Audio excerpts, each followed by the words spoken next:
Every day, new electronics products are being developed and launched that cater to different needs of the customer, from phones to smart wearables.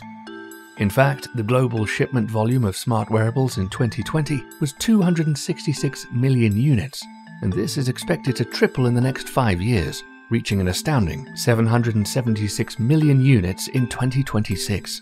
Each of these units requires power, which typically rely on electricity that's been stored in batteries. In most cases, these energy storage solutions require critical raw materials and are difficult to recycle. Additionally, their rigid structures prevent new applications, for example, where flexibility may be needed. We could overcome these challenges by developing new solutions, which directly harness mechanical and kinetic energy for power supply. One possible solution relates to the triboelectric phenomenon, which we're familiar with in our daily lives. This effect takes place when certain specific materials become electrically charged when in contact with a different type of material and are then separated. The magnitude and nature of this process relate to the material's choice and environmental conditions. A triboelectric generator with the right composition, structure, and integration could be used to power various low-energy demanding wearables and sensors.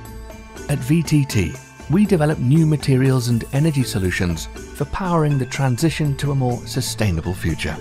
What if we could take inspiration from the art of origami to create a sustainable, self-powering power generator for smart wearables that's reliable, durable, maintenance-free, and recyclable?